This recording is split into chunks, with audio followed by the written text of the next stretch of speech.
Hey, what's up guys, aarava here, and welcome back to an episode of my F1 2021 My Team Career Mode, episode number 39 today for the Australian Grand Prix in Season 2. If you guys did miss the previous episode, then be sure to go check that one out. A very dramatic ending to the Brazilian Grand Prix, and a very important one, because it really sets up these last two races. We had a fantastic race around Sao Paulo. The last couple of laps, really some important moves made by ourselves, and to be fair, Sebastian Vettel made some really important ones himself through that entire Grand Prix. And now we come to Melbourne. I'm still not used to having Australia this late on, like right at the end of the season. I know it used to be a thing in Formula 1, but obviously we've been used to Australia opening this season for quite a few years now, so it's always very, very odd, especially on the game, coming to it now with way more of a maxed out car, or closer to a maxed out car than we started with in the season. Whereas, usually in the past in F1 games, Australia was always the place you had the car at the kind of lowest point in terms of performance. But here we are then, the second last race, and if it wasn't crunch time last episode, it is very much crunch time this episode, because whatever happens in this race, that's going to set up the finale, the ending, the final race for what has been quite some season in Season 2. I kind of only deeped it in the last episode or two, how crazy and how, mental this season has been. And I think it's been one of my most enjoyable seasons to kind of look at, because it's been a very unique one. We've had this very unique situation of our teammate Sergio Perez for a large portion of this season has been carrying the teams, looks so much quicker than us. I mean, he still looks quicker than us a lot of the time in qualifying, but we've kind of grown into the car a bit more in the last couple episodes, I would say, and we've kind of thrown our hat into the ring as a late championship charger. And then you had the dynamic of Sebastian Vettel dominating the kind of first part of the season, then had a bit of a blip in the middle part. Of course, then the patch came in, didn't help Aston Martin out, but he's still been able to pull these performances out the bag and control the lead, the championship. And so going into the second last race, he is still 4 points ahead of Perez, and then we've got a further 5 points to myself. So, it's all still to play for there mathematically. Obviously, the way the race has been going, it's been very, very, very close. We've had Ferrari, McLaren, Mercedes taking the kind of top spots in qualifying. In the race, it's been a case of Vettel's had some amazing races to cut through the traffic. The Aston Martin has been knocked out in Q2 twice now on the bounce, and yet he's still come back through for some decent, solid points. And then myself and Perez, Perez has had some lightning starts. He's kind of almost the king of starts now in Formula 1. I honestly haven't seen starts like that ever from an AI, but he just keeps on doing them. I don't know if it's a characteristic now of him specifically, or our car with him, I don't know, but he keeps doing them and pulling himself into near podium positions. Last time out, we were able to come back through, though, for the podium with a really good last stint on the medium tire, with that pace that we showed to power past Perez and Vettel with ease, actually, in the end. Very satisfying indeed, but it means that, it's small little increments that are being chipped away in this championship, and it's making things so close and so tense, because I just don't know if it's going to be enough. Is it going to be enough for Perez? Is it going to be enough for me? Or will Vettel just have just have enough in the tank to control the championship lead that he has had for a while now? We'll have to find out. We go into the second last race weekend then, the Australian Grand Prix. It is sunny skies on Saturday, but there is forecast for a lot of rain come Sunday for the Grand Prix. So it's the second last race to set up the finale. So already, it's a tense scenario. It's an important race. Obviously, there just had to be some more rain to add a spanner into the works. So not just any rain. It looks like it's going to be some very, very heavy rain at the start of the race. Then maybe getting towards dry, it looks like, on the forecast I saw on the email you see in the kind of in-game menu. So, it's you couldn't write it. Of course, there had to be some rain like this, so that's going to make my life a little bit more on edge, because you well know, it's well documented. I do not like the rain very much. Obviously, for you lot, it's a very exciting time when it is raining in the game. But for me, I'd rather it be a dry race, because I don't fancy my pace, as much in the wet. But it is what it is. We have to go with it, and gonna just try and do the best job we can. It may be a case of surviving the race until until it maybe dries up at the end. I don't know, but anyway, I digress. We get through then Saturday's sessions. We're in Q2 now. Of course, Q1 was a formality, but these days, Q3, getting into Q3 is not a formality for us anymore due to the plateauing nature of our R&D and, of course, the improvement of Ferrari, McLaren, and Mercedes as of late. So we do have to go again for a second run. Perez is out as well. Vettel at the moment P12, Stroll P13, we're P11, so we're right outside of Q3. So this is to get us through into the top 10 shootout. Once again, can we see ourselves through and see Vettel out in the second part of qualifying? Let's find out. The checkered flag has fallen. We've been chasing after Sergio Perez on this lap. He's given us a bit of a long-range tow, I guess you could say, but now into the final two corners, try and get the rotation as best we can. Left and then right, get the nose in, use a bit of curb on the exit, DRS open, and then running to the line. We're down to P12 across it, and we are through into the top 10 shootout. Thankfully, we've actually really matched Perez very nicely here, so this is good for us. We're actually matching him very well. Obviously, we'll see how it goes in Q3, because sometimes Perez just pulls out the bag and finds like a magical 4/10 in the top 10 shootout, but for now, it's looking good. And Sebastian Vettel and Aston Martin again showing their troubles with the car over one lap at least, and he's knocked out and out of qualifying. So, you know, nothing new there, and I would say that's good news for us, but we've seen plainly, simply in the race, it doesn't matter. Vettel seems to just work his magic as a four-time world champion would sometimes, and he's able to cut his way through. Australia, though, in the wet, don't know, actually. You know what? This might be actually the toughest challenge yet for Vettel if he is to try and cut through in the wet. It would be something if he does. But now into that final part of qualifying, the top 10 shootout, and the first runs have been done. I'm in P10. We did the first run on a worn set of soft tyres because I only have one new set now for this top 10 shootout. What happens when you have to use two sets in Q2 to get through? So Perez at the moment, he's in P8, so very much showing how much progress the other teams have made and how much we've lost to the other teams right now in this last part of this season. But obviously we've got the points lead, the head start on them, so that's why we're still in the championship fight with Perez and Vettel. But right now it is struggle town. Perez P9, so even Alonso and Verstappen have out-qualified him at the moment, so our car really struggling for some pace around here versus our well, it used to be the midfield behind us earlier in the season, but now are the front runners, and Leclerc is the one on pole position. He shares the front row with Daniel Ricciardo, and myself and Perez in the end got P8 and 9. We did nip ahead of Fernando Alonso. Again, very closely matched, so this is the only saving grace here. We may be, further down. We're still down here in P8 and P9 as a team, not where we used to be fighting for the front rows and whatnot, but in terms of relative to Perez and our fight in the championship, it's really good news that we're this close to him over one lap, because usually we're at least 2-3 tenths slower, and that carries on into the race sometimes. We have to do some clever strategy or hope that our race pace and racecraft can be a little bit better and the way we plan out our race. So this time, we're very closely matched. So that's good news, but at the same time, might not matter because it's raining tomorrow, remember. So in the wet, I don't know. Perez could be easily a couple of tenths quicker than us, so we have to try and find out. But, it's the best job we could have done today. Kind of the same as usual, really. The same as the last couple of races. Just trying to get as many points as we can and hope that we don't see that green Aston Martin creeping on the back of us too early in the race. We'll find out. Let's go to the grid. It's going to be a very wet one. The crowd are here and here in force for what is going to be a fantastic day of racing. Welcome to the Australian Grand Prix. We're a stone's throw from the enormous Port Phillip Bay for today's race at the 3.3-mile Albert Park circuit. It's a bumpy racing surface here, and the 16 corners could prove especially difficult in the wet conditions. Watch out for a safety car at some point during the Grand Prix. It's not going to be plain sailing for our drivers today, although with the sky falling as it is, perhaps sailing isn't too far from the truth. Anthony Davidson, could be a wet one today. Great to have you with us. What are your thoughts? It is a touch damp, isn't it? Well, as a driver, there are three big things to worry about when racing in these kind of conditions: standing water, tyre temperature and visibility. Judging distance to the cars around you is really tricky when you're driving through the vast amounts of spray that these wet weather Pirelli tyres kick up.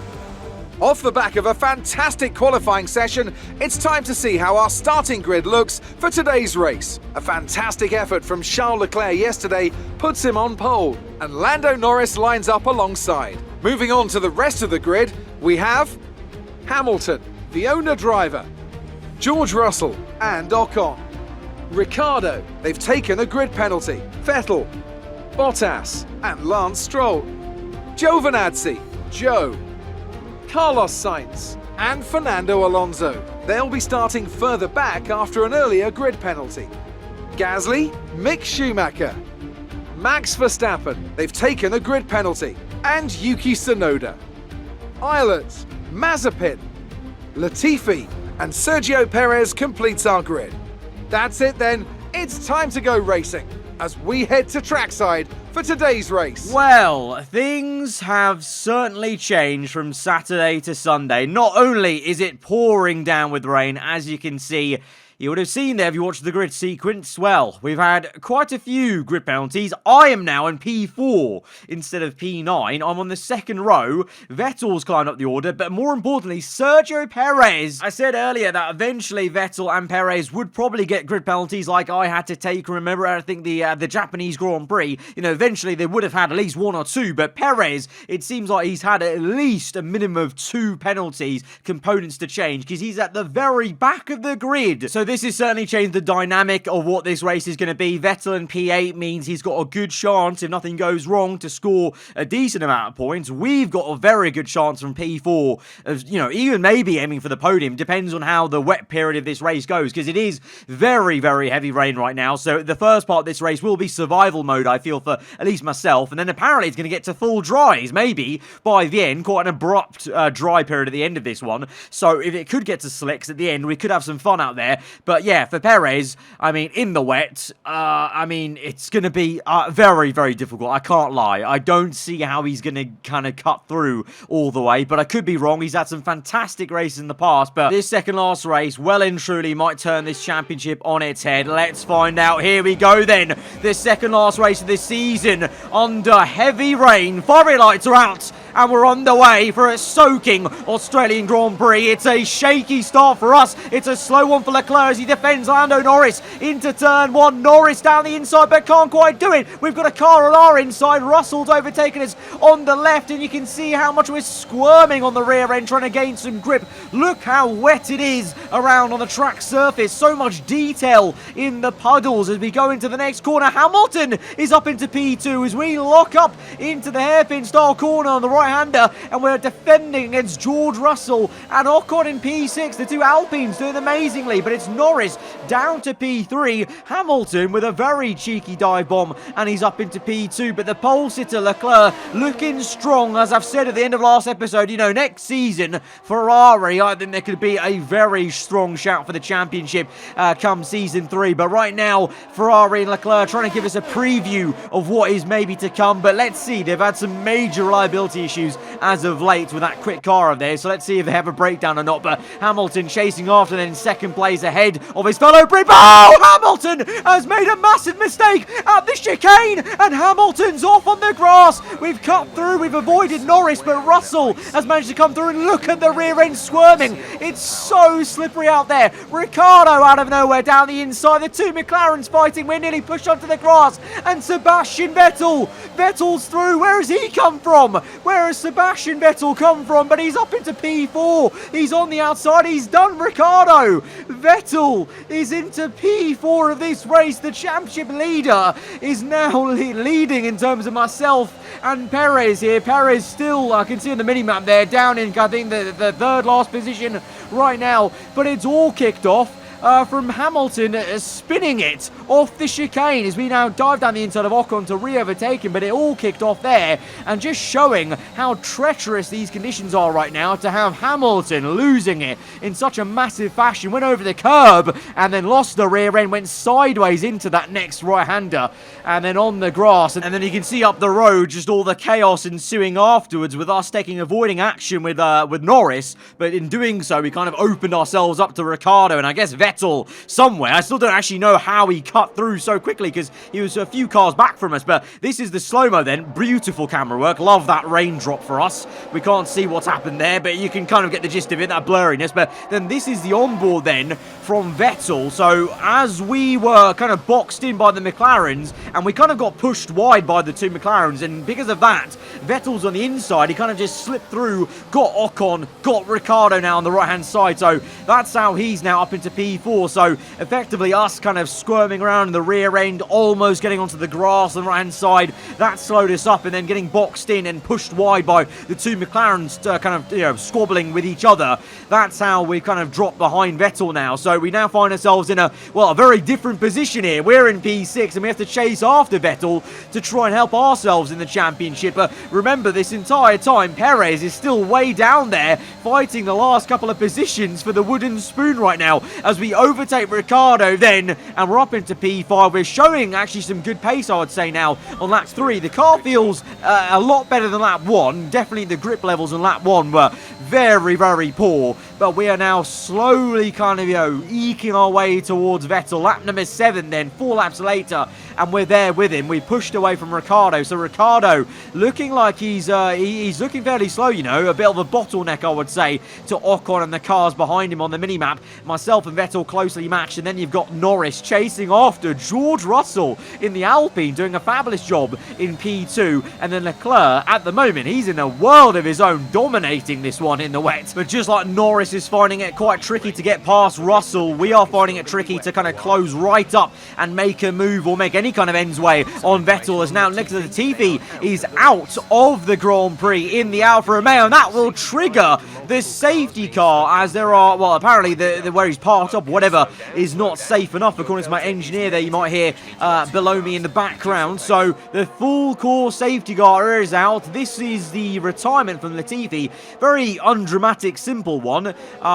So I'm kind of surprised the safety car's been called out, although to be fair, that is a very open place to park the car up, so I guess for safety reasons they're gonna bring it out. And Perez, this is Sergio Perez under the safety car on lap number 8. He's come in for a pit stop, so I wonder, he's obviously been at the back, remember, so a lot of slower cars, easy to get tangled up. Has he got damage? There doesn't appear to be any visible damage, but remember, you can get that phantom damage where it doesn't show up visually speaking. But let's see, Perez is in, and no, it's just a pit stop onto a fresh set of full wet. So I don't know, okay, maybe that's a strategy gamble, because the strategy right now would be making a one stop onto another set of wets, and then eventually, you know, the forecast did indicate it would get to dries. So maybe this is Perez's gamble to make a free pit stop onto that second set of wets, and then he's gambling on the dry period maybe coming earlier, and so all of us, when we make our first pit stop onto another set of wets, he's going to have, you know, he's already made that, so he's already going to come through maybe. So that's maybe the gamble that Perez, well, is having to make, really, to try anything, because at this stage, you know, he may as well try something, because if he doesn't, he's going to be stuck there at the back as he was in the first few laps. I guess we'll just kind of find out if that gamble has paid off later in the race, but here we are then on green flags, getting ready to go. Leclerc leading the way from Russell, Norris, Vettel. We get on the curb and we get offset a little bit. We've actually had an okay start versus Ricciardo behind us, but Vettel and the top 4 with an even better getaway than myself, and so they pulled away a little bit. So we need to recompose, get our head down, get kind of back in the rhythm. I feel like we found a groove at the end of that kind of first period before the safety car came out. We have to find that again, as now Norris is really pressurizing Russell for P2, and we've closed up to Vettel because he's been held up a little bit by that fight. So can we make a dive to the inside? We're going to go for it. The second last corner, locking up, trying to make sure we don't hit the side pod of Vettel, and Vettel gives us the room to work with. But now side by side, we go a little bit wide on the entry to the final corner, but that works for us to get the power down early. Then we use ERS and we're through into P4. But lap number 13 and the tyres are really struggling. I asked my engineer about the tyre status, and if you can hear it but underneath my voice, no joke, he said it's time for slick tyres. I don't know what this game is doing sometimes with the wet periods. It just doesn't know what it wants. So at the moment, I think, give it a lap or two, I reckon it's time for intermediates, because that's why I feel like we're struggling, and especially I, as a player, am struggling so much right now in this race. But my engineer legit said it's time for slicks right now when I asked about the tyre status. So, yeah, I don't know. Make of that what you will. I don't know what on earth Jeff's doing on the pit wall, but Vettel on the inside making the move. The AI are so much better in these kind of conditions when it's time to switch over to a tyre and it's a bit slippery. The AI obviously coming to their own. They're so pin perfect, and Vettel so perfect on the throttle there that he's able to attack me. But saying that though, I may have just commentators cursed him, because Ricciardo now has overtaken him. Vettel is now struggling as he's now being attacked by Esteban Ocon nearly as well in the Alpine, but Ricciardo is through up into P5 there. But I think it is maybe time to come in for Inters. The top three are in.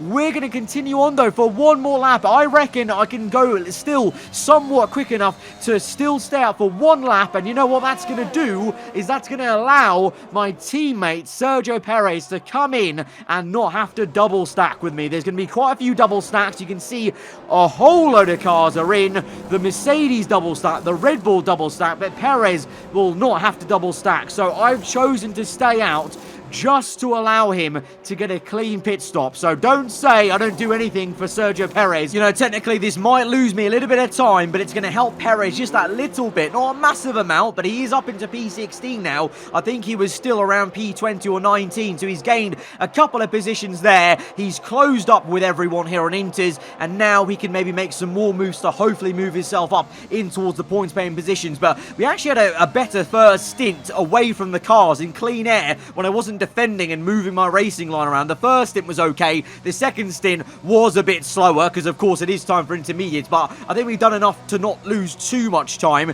I expect Vettel to be back ahead of us now, to be honest, when we make this pit stop and we come out the pit lane, but we've not lost too much time. Bit of a mediocre pit stop, 2.4, we'll take it. Here we go then, down on the pit exit. Where is Vettel? There he is, coming through. So we have lost the position to Vettel, but we're still ahead of Ocon, we're still ahead of Alonso, so we've done really well actually on that in lap then, on that extra tyre, on that extra lap on the full wet. So on lap number 18 we go across it and we set the fastest lap of the Grand Prix. So we are now finding our groove on the Inters, and we're closing back up to Sebastian Vettel. The story of this race, the story of this entire race very much so has been me v Vettel, and you know what, at the end of this race, it may just be myself v Vettel in the championship. Looking at where Perez is, he's still not making enough progress, but here we go then, trying to make progress on attacking Vettel. We send him in wide, we go for this switchback. It's a textbook switchback to get the overspeed, the grip on the outside now. We're side by side into the next right-hander. Vettel will squeeze us in, and it's so fine on the left, but we pulled it through, and we're back up into P4 of this race. But on the exit of the next corner, a little bit of a drift on the rear end, and that's enough to invite Vettel in. We wobble through the next right-hander. The grip isn't there. The big lock up on the front right and the left, and we almost push Vettel off circuit because we almost go straight on at that right-hander. It's so tricky on Inters. I actually prefer the full wets. The full wets felt more comfortable. As we enter the far chicane, we've gone in with a little bit too much speed, trying to rotate the car, and what is that understeer? Vettel just sails past us. We had no front end on that right-hander mid-corner. That was insane, and Vettel just walks through. But the same part of the circuit will come back at Vettel on lap 21, this time with way more confidence into the right-hander, and this time, look at Vettel. He gets on the curb, and he's slow right down. We're now going to have a drag race to the next right-hander, squeeze him in to the right, then break a bit early, and switch back left to right, undercut line there, and so Vettel was actually so unawares of that Ocon nearly overtook him as well. And look at that massive gaggle of cars there. Ocon, Alonso and Sainz all trying to share the same bit of tarmac, and actually it's a ding-dong battle behind as Ocon and Alonso go at it. Sainz might get involved as well as the Spaniard is gaining and gaining. Can he make a move on his fellow countrymen? Two Spaniards go against each other, and Sainz round the outside. Lovely little move, to be honest, and the Inter is very, very impressive, and he's up into P7. And with 7 laps left left in this Grand Prix. I think there's still plenty of action to come because we're really struggling this part of the track. This right-hander mid-corner, we're just unable to get the power down the same way Vettel can. We squeeze him to the inside. It's a double lock-up as we're getting all crossed up. Vettel's also gone a bit deep there as well. We're all up on the curb, and now Ocon is coming through on the right. Our rear end had an absolute mare. It stepped out about 2 times there, either direction, squirming around like a dog. And now we're down to P6. Ocon up into P5. We're going to try and get back at the Frenchman because we've got to try and keep the pressure on Sebastian Vettel, otherwise he'll pull away from us. We go down the inside, easy does it, take a lot of curb, and then drift through opposite lock on the exit to get back into P5. Alonso and Sainz still going at it side by side there, I saw. And now, lap 23, we can come back at Vettel. Deja vu again on the inside, going for that cutback and hoping Vettel gets caught up on the curb. Not as much as last time, I must say, but we can still go for the move maybe on the outside. And Vettel defending on the inside. He's on the curb and oh, he's hit us. We've got damage. We've got damage on the front wing. No. And Vettel. Oh, Vettel's been spun round by Ocon.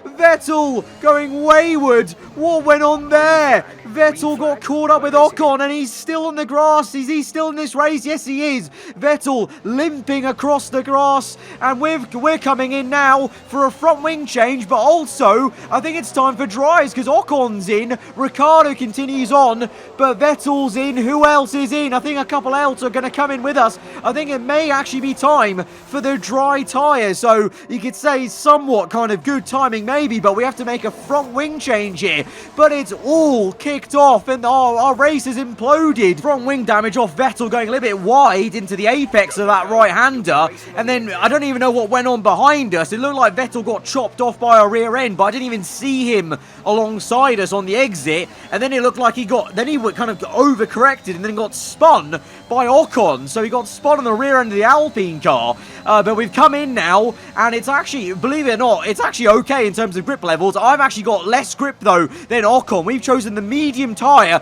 which may be a mistake, but I had no new sets left. I only had worn out soft compound, but the soft compound right now is working a lot better in these damp conditions. Perez, he comes in, he's onto softs. Where is he going to be now, remember? Where is he? We come through, we're still ahead of Perez. Despite the front wing change, we're ahead of Perez and Vettel as well. So we're both still ahead of Checo, but the difference is now, lap 25, I'm only in P9, Vettel is in P10. So instead of Perez losing out a massive amount of points, he may only be losing out 1 or 2 points here. Let's see, but right now, lap 25, it looks so wet out there. It's, the grip level is there, but for me on the mediums, it's definitely not as much as Ocon on the soft compound ahead of us. But to be fair to me, Vettel seems to be struggling on his soft, so it might just be the Alpine that was looking quite amazing, as now Vettel is side by side with Stroll, and it's more drama, because Stroll has just overtaken his teammate. He's overtaken his teammate that's in the championship, and Vettel's in. Vettel's in for a pit stop. What's gone on? Has he made contact with Stroll? The two Astons were fighting for position, so maybe he's got damage. No, because Stroll's in on the very next lap, on lap 28. So I don't think it's damage, it's tyres. The Aston Martin team, I think they've had a massive blunder. They've had an absolute blunder. I don't think they had the tyre wear for it potentially, or they feel like it's the wrong tyre, or whatever the case is. I don't know what's I honestly don't know actually what's going on, but both Aston Martins have had an absolute mare, and they pit again under these very odd circumstances, and in the end of it, away from the chaos, Leclerc, he didn't even bother going on to dries. He just stuck it out on inters, and he's come through for a dominant win at the Australian Grand Prix. It's his second win of the season for Leclerc. Norris in P2, and George Russell will get a podium for the Alpine team. Alonso P4, Sainz finishes out the top 5, but for us, here we are, P9, defending against Hamilton, because these mediums, they're just not working. It's too cold out here, and the soft tyres are the way to go, but we've got just a couple of corners to limp through. Perez then is in P11, 0 points. Vettel and Stroll way down the order, 0 points. That extra, very odd pit stop. And for ourselves, P9, the only point scorer out of us three, 2 measly points in the championship. What a mad ride. I don't even know what went on. That was so mad. So much happened, and in the end of it, We only got 2 points. That's it. Perez none. Vettel none. Mad. We've witnessed some great battles on the streets of Melbourne today, and they've taken a fantastic win. Anthony Davidson, what helped them deliver this result, do you think? Without a doubt, the safety car changed everything today. The key to their success was keeping calm and reacting to the situation quickly. We've seen teams in the past throw away wins because they were too hesitant, but here they were decisive, and that's allowed them to take the advantage. Here come our winners now. A thrilling race and a tremendous effort by Ferrari. Their history is well known, so it's no surprise to fans the world over to see them come out on top once again. Well, Leclerc and Ferrari win it. McLaren in second place with Lando. Maybe an ominous sign of things to come in Season 3. But in Season 2, it is our time to shine, because despite everything with those 2 points, we've been crowned the Constructors' Champions. Let's look at the standings. With that result, the sport's newest team can no longer be touched at the top of the table. What an incredible journey this has been for a team many had written off a short time ago. They are Formula One World Champions. We've done it. We've done it for the first time on F1 2021, my team career. We have won the Constructors' Championship for the team. Hopefully the first of many. Next season's going to be a massive, massive challenge, I think, versus a very, very quick Ferrari and McLaren, clearly. Us, we've plateaued quite a fair bit, but of course we know what we're doing. We're saving R&D for that winter period to bounce back for the start of Season 3, hopefully. But, wow, we've won it. I mean, it feels kind of odd because we had such a poor race in terms of personally, even team-wise. Perez, 0 points as well. But, that's very Formula One sometimes, winning it like this. We've won the Constructors. We've done it. We've done it in the second season. I really didn't think it was going to be this early, with how, the things were at the start of the season, how things were in Season 1, with the career mode settings, with the AI having more R&D, more cash. But Perez, obviously, you've got to remember, being a massive, massive carry in the first part of this season, and I feel like he inspired myself and the team to keep pushing on, improving the car, and we've got to a point where, yeah, we've had the momentum, had the consistency as a unit, myself and him, and we've won the Constructors. Absolutely awesome. But in the Drivers' Championship then, well, Vettel with 0 points, Perez with 0, so nothing changes there. It's still 4 points between them, but now it's only 7 points between myself and Vettel. So, that is how it's going to end up going into the final round at the Abu Dhabi Grand Prix. I don't know how to call it, because, 7 points is the difference between a win and second place, but the difference is, me and Vettel and Perez, we're not fighting for race wins. At best, we're fighting for maybe the last spot on the podium these days. So it is going to be a real nail-biter. It's going to be a race of seeing where everyone is, hoping that other people who are not in our championship fight get in the middle of us and push our rivals down the order. I don't know. Let me know, guys, in the comments below. Who do you think is going to come out on top next episode at Abu Dhabi? Vettel, Perez, or myself? Let me know in the comments below. But that has been, well, one very hectic, tense Australian Grand Prix. In the end of it, though, didn't change too much in the championship, which I kind of like in a sense, because it means the finale, well, we start the finale very, very close indeed. Till the next time, guys, hope you enjoy the rest of your day. If you did enjoy this one, smash the like button. Let me know what you thought in the comments below. Till then, goodbye.